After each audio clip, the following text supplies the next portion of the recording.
Virus care के शानदार प्रस्तुति। दोसर मिलते हमारा भूल गए, कोना जीतो तोहर पगला गए। दोसर मिलते हमारा भूल गए, कोना जीतो तोहर पगला गए। याद बही गए दिल से ने जे बही गए, याद बही गए दिल से ने जे बही गए। किया हमारा तू ठगला गे। दोसर मिलते हमारा भूल गए, कोना जीतो तोहर पगला गे। दोसर मिलते हमारा भूल गए, कोना जीतो तोहर पगला गे। याद बही गए दिल से ने जे बही गए, याद बही गए दिल से ने जे बही गए। किया हमारा तू ठगला गे। दोसर मिलते हमारा भूल गए, कोना जीतो तोहर पगला गे। डीजे मनीष रक्सौल। अखन अहाँ सब सुनि रहल छी वायरस केयर के शानदार प्रस्तुति। दोसर मिलते हमारा भूल गए, कोना जीतो तोहर पगला गे। निक नहीं लागो खाना पीना, कनियो दिन भर गए। निक नहीं लागो खाना पीना, कनियो दिन भर गए। हमारा छोड़ के दोसर के बसेलही घर गए, बसेलही घर गए, बसेलही घर गए। निक नहीं लागो खाना पीना, कनियो दिन भर गए।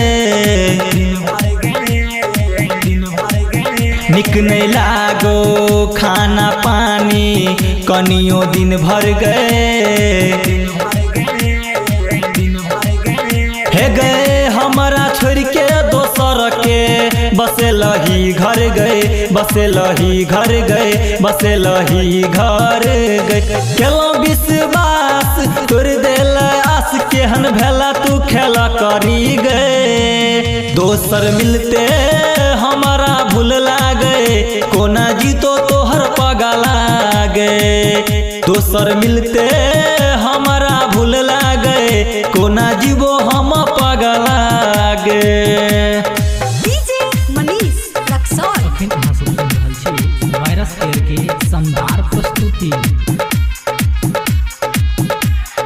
दोसर मिलते हमारा भूल गए, कोना जीतो तोहर पगला गे। तीर मारला तू दिल पर, याद करबोगे। तीर मारला तू दिल पर, याद करबोगे।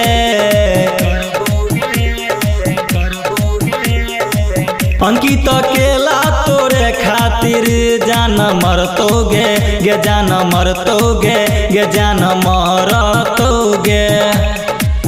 तीर मारला तू दिल पर, याद करबोगे। तीर मारला तू दिल पर, याद करबोगे। हे गे अंकित केला तोरे खातिर जान मरतोगे, हे गे मरतोगे गे, सुन मरतोगे। राइटर श्याम भेलोगे जवान, तू ओकरे पसंद केला। दोसर मिलते हमारा भूल गए, कोना जीतो तोहर पगला गे। दोसर मिलते हमारा भूल गए, कोना जीतो तोहर पगला।